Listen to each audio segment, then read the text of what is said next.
Soy Ignacio Torralba y esto es Entender de Vinos. Desde que el mundo es mundo, el ser humano ha bebido vino. Otra cosa es la calidad de ese vino, el tipo de vino y el precio de ese vino. Los antiguos reyes, los antiguos emperadores no podían imaginarse la calidad de los vinos que se están bebiendo en la actualidad. Actualmente, incluso los vinos muy económicos son vinos correctos, vinos sencillos, pero que se pueden beber y prácticamente no tienen defectos, mientras que en la antigüedad no sabían qué añadirle al vino para quitarle los malos sabores. Jengibre, canela, especias, miel, 40.000 cosas le añadían al vino para hacerlo bebible, para hacerlo potable, porque entre otras cosas, hasta que hace 200 o 300 años se empezó a usar de manera correcta el anhídrido sulfuroso, prácticamente el vino no tenía conservación, no tenía longevidad. El uso de la botella de vino y la crianza en barrica que le da al vino más longevidad han sido cruciales para conseguir y perfeccionar la calidad del mismo. El vino en la antigua Roma tenía un uso lúdico y medicinal. Formaba parte de numerosas recetas de cocina y productos como el perejil, la canela, la raíz del lirio se cocían y se dejaban macerar en el vino para que sus propiedades curativas pasaran al mismo. Dioscórides ya decía que los vinos añejos y dulces eran apropiados para dolencias que afectan la vejiga y los riñones, y se administraban también en forma de loción contra úlceras malignas, cancerosas y supurantes. Durante la época republicana, los vinos eran escasos y de baja calidad, por lo que hacían importar vinos griegos para las élites. Pero al final de esta época se produce una evolución en las técnicas y los cultivos, y el vino romano mejora, especialmente en el sur de Italia. Desde esta época hasta prácticamente el siglo XIX, los métodos de producción apenas cambiaron, con la salvedad de la utilización de los sulfitos y el alcohol como conservantes que se descubrieron entre los siglos XV y XVI. Y fue cuando se dejaron de utilizar la miel y la pimienta en las vinificaciones. Los romanos usaban técnicas brutales a la hora de hacer el vino y empleaban todo un universo de sustancias para estabilizar el producto y evitar olores y sabores desagradables. Por ejemplo, usaban semillas de fenogreco para rebajar la acidez y amplificar el sabor del vino, al mismo tiempo que lograban ciertas notas tostadas. Usaban miel y yeso para corregir la acidez, clara de huevo para clarificar, pez y resinas para mejorar el sabor y alargar el envejecimiento, o agua de mar como conservante y para dar limpidez y brillo al vino. Imaginaros un vino al que se le añade agua de mar. Eso tenía que ser poco menos que vomitivo. No me lo quiero ni imaginar. Incluso usaban harina de haba para convertir el vino tinto en blanco. En la antigua Roma se asociaba el consumo de vino a las clases altas, aunque se elaboraban diferentes calidades para todos los públicos y bolsillos. Del primer estrujado de la uva salían los vinos de gran calidad, como el Mulsum. Luego se llevaba la uva al calcatorium para pisarla y posteriormente el ollejo se llevaba a las prensas de Tornillo, de Viga y Quintal para extraer el último mosto y elaborar el vino de menor calidad destinado a las clases populares. También eran habituales los repartos gratuitos de alimentos de calidad entre la población, como el vino, para evitar revueltas, el conocido panem et circensis. En Roma, los vinos tenían un alto grado alcohólico y algunos se añejaban con mosto reducido, por eso se solían rebajar con agua. Los vinos se exponían con frecuencia a temperaturas altas y se cocían de forma parecida al proceso usado para elaborar el Madeira moderno. A veces se añadía azúcar de plomo como edulcorante, así como miel a proporción de 3 kilos por cada 12 litros. Los vinos dulces eran los más apreciados y con alta graduación, que para consumirlo se les añadía agua templada y a veces agua de mar. Al igual que los griegos, los vinos se condimentaban con hierbas y especias de forma parecida al vermut actual. En el sur de la Galia se hizo popular la plantación de hierbas aromáticas como lavanda y tomillo en los viñedos, pues creían que los aromas se transmitían a la viña a través de la tierra. En la zona del Ródano, los vinos tenían con frecuencia notas de lavanda y tomillo. Otra técnica que empleaban era almacenar ánforas de vino en una cámara de humo llamada fumarium para darles sabor ahumado. Había distintas calidades de vino, reservando las mejores para las clases más altas. Y el más sencillo era el llamado posca, una mezcla de agua y vino agrio que aún no era vinagre, y se daba una ración diaria de 1 litro a cada soldado. Aún había uno de peor calidad llamado lora, que se elaboraba macerando en agua durante un día el bagazo de la uva que se había prensado 2 veces y se volvía a prensar. Era el vino para los esclavos. Todos estos vinos eran generalmente tintos, ya que las uvas de vino blanco se reservaban para las clases altas. De la época romana nos ha quedado, afortunadamente, el derecho al beso, en el que el marido y los hombres de la familia, hasta los primos segundos, tenían derecho a besar a la mujer para ver si había bebido, lo cual se consideraba como una especie de deshonor, porque la mujer tenía absolutamente prohibido. El hombre podía incluso llegar a matarla legítimamente si se comprobaba que había bebido vino. Un mito romano contaba la historia de un hombre llamado Egnático Mecenio que golpeó a su mujer con un palo hasta la muerte por beber vino y fue alabado por su virtud. Esta costumbre se flexibilizó hacia el siglo I a.C. al considerar el vino más como un alimento básico. Los romanos atribuían al vino poderes curativos sobre la depresión, pérdida de memoria, reflujo estomacal, estreñimiento, diarrea, gota, halitosis, mordeduras de serpiente, tenias, problemas urinarios y vértigo. Catón describió un remedio como laxante usando uvas de vides tratadas con ceniza, estiércol y eléforo fétido. En Grecia, según Tucídides, los pueblos del Mediterráneo empezaron a emerger de la barbarie cuando aprendieron a cultivar la vid y el olivo.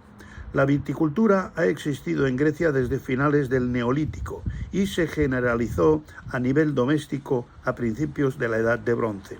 El vino en Grecia casi siempre se diluía con agua e incluso con nieve si se quería tomar frío.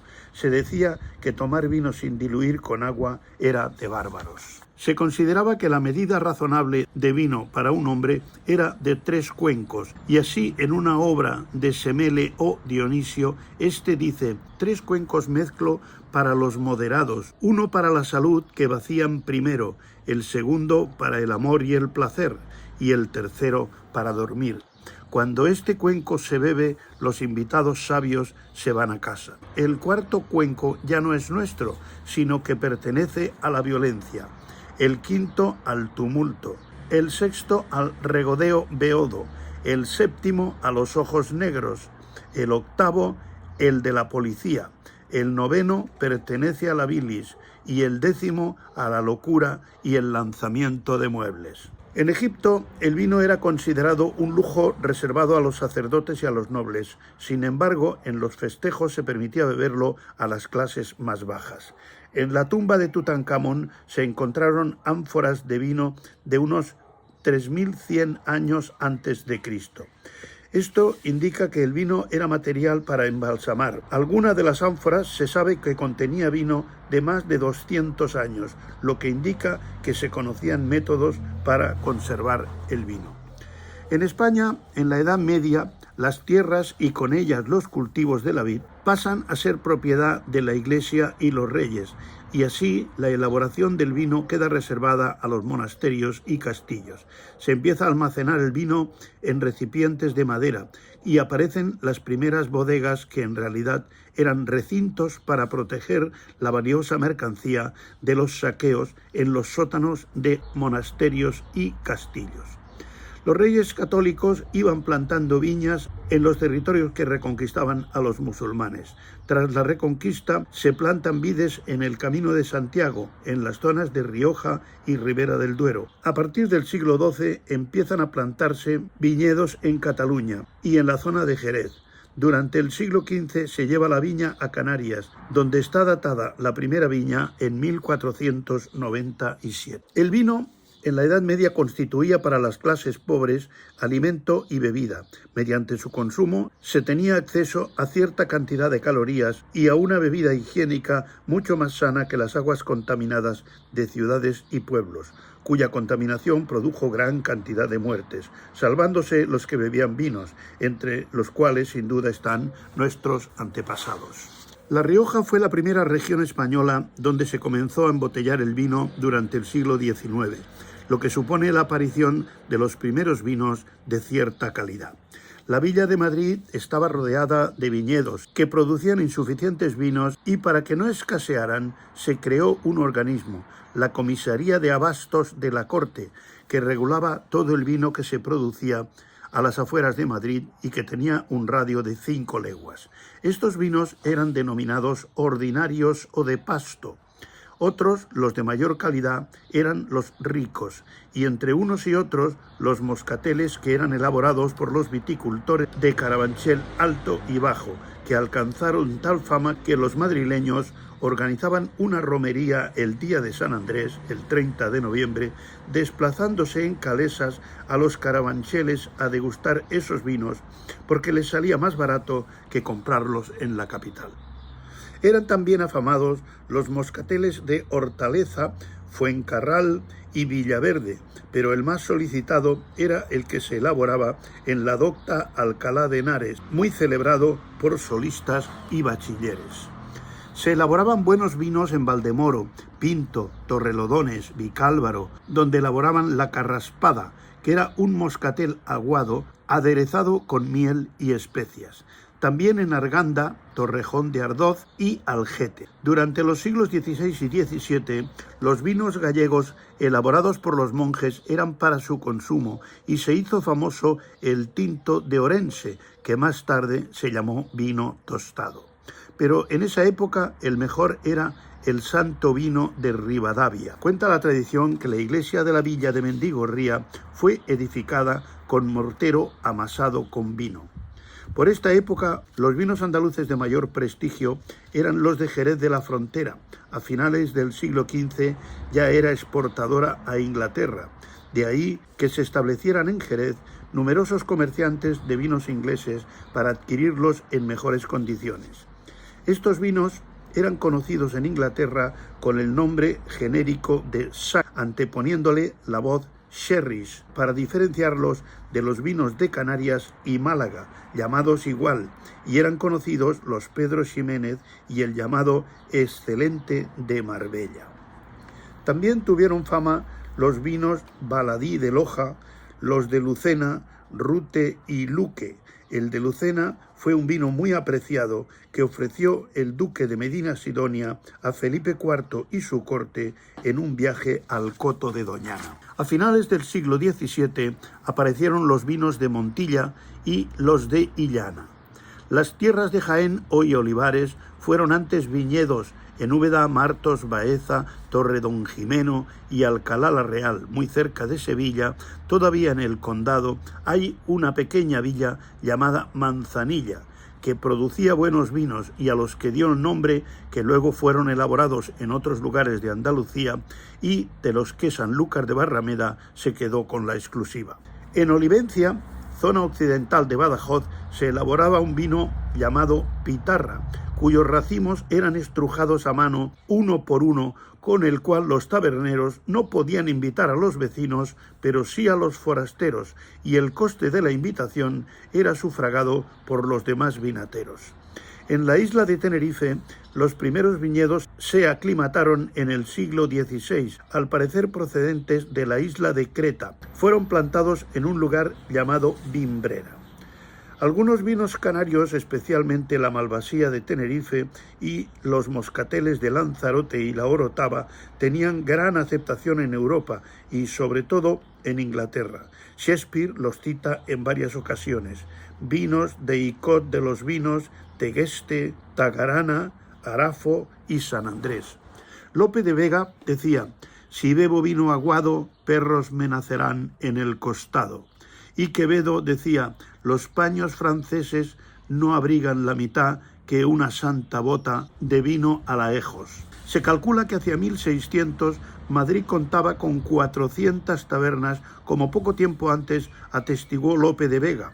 En Madrid, ciudad bravía, que entre antiguas y modernas tiene 300 tabernas y una sola librería.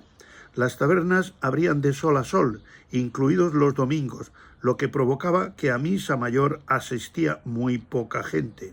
Así, el Concejo de Castilla se vio obligado a fijar la apertura de las tascas al terminar los oficios religiosos para evitar altercados y la ausencia de la gente en misa. Las autoridades vigilaban las tabernas para evitar no solo la venta de vino aguado, bautizado le llamaban, así como que los dueños dispusieran de unas mangas para colar los pozos e impedir que se adobara el vino con yeso, leche de almendras o clara de huevo, e incluso con agua de esparto y alumbre, con el fin de conseguir un color más intenso y con el riesgo que corría la salud de los parroquianos. En el siglo XIX fue un siglo de progreso. Después de la guerra franco-prusiana, que fue de 1870 a 71, hubo un gran periodo de paz que favoreció el desarrollo científico y técnico.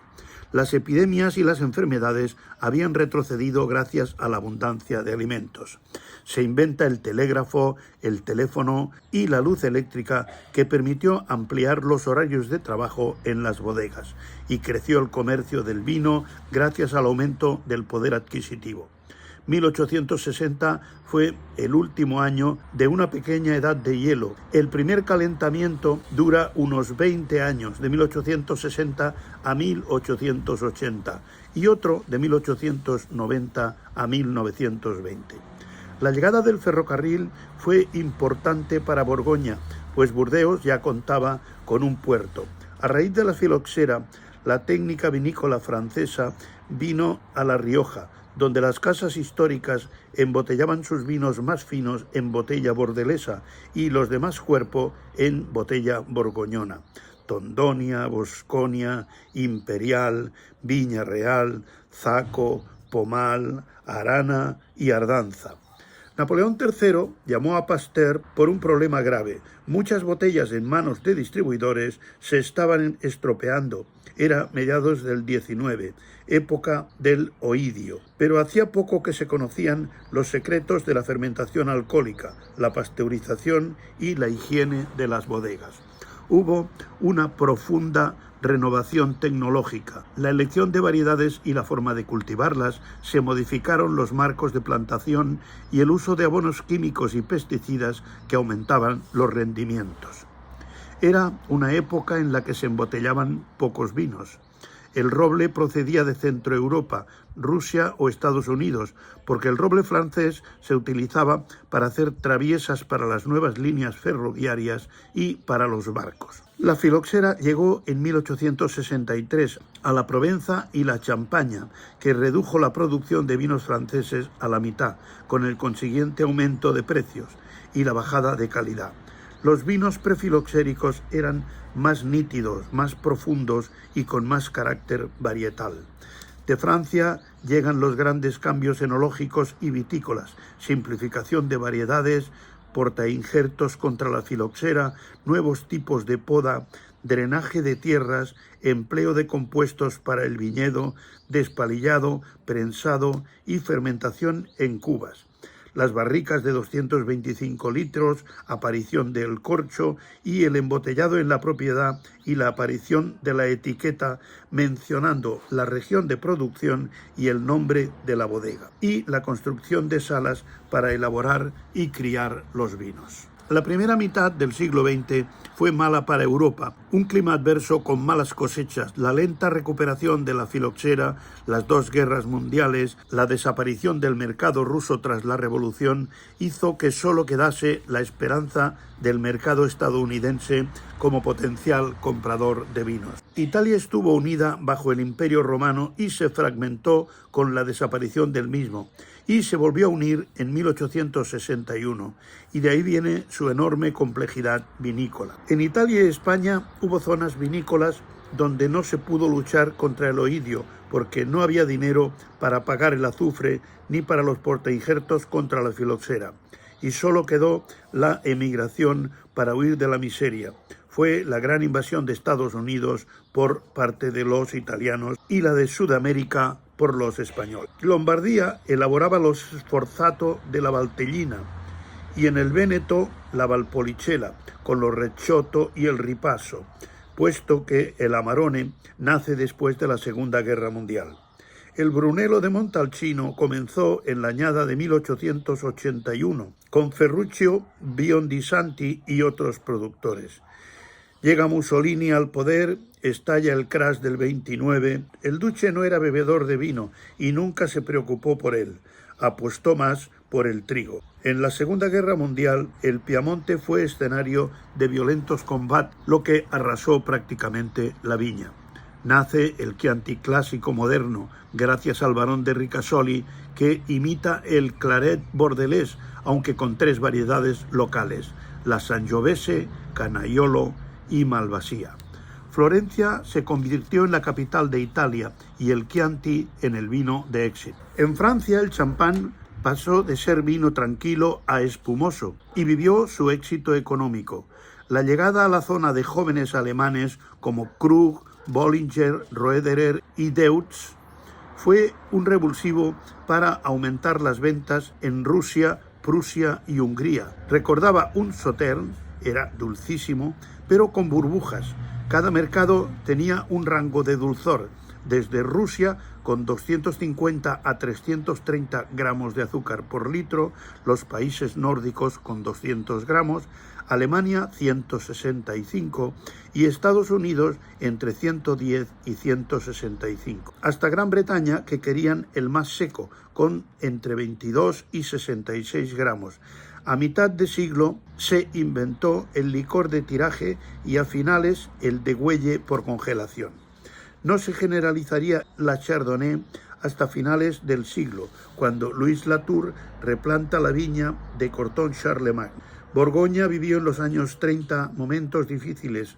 Muchos propietarios vendieron sus parcelas que fueron compradas por pequeños viñerones. No hubo grandes vinos blancos con capacidad de envejecer. Los grandes vinos blancos que se bebían en los hoteles de lujo eran los Riesling alemanes del Rheingau y el Mosela. Los grandes blancos de Borgoña no se impondrían hasta los años 60 del siglo XX. En el Ródano, a principios del XIX, el Hermitage era el vino más caro de Francia. En Hungría, la viña del Tokaj sufrió menos y se recuperó rápido gracias a los suelos arenosos y volcánicos contra la filoxera. La viticultura alemana perdió con la filoxera 2/3 de sus viñedos. El gran cambio vino de la mano del químico Ludwig Gall, que siguió los pasos de Chaptal. La chaptalización o Berbeserum supuso que se pudiesen salvar las cosechas de los años con mala climatología. En España se mantuvieron los sistemas feudales como la aparcería, la rabassa morta de Cataluña y la enciutesis en Levante, donde el propietario de la tierra y el campesino se repartían los beneficios. Los vinos españoles tenían mala fama, excepto los de Jerez, el rancio de Peralta y el vino de Montilla. El amontillado no se llamaría así hasta después de 1945. Entre los dulces, el fondillón de Alicante, la tintilla de Rota, la Malvasía, el Pedro Ximénez y el pajarete de Ronda. En cuanto a los tintos, los vinos de Rioja comenzaban a despuntar con su técnica bordelesa.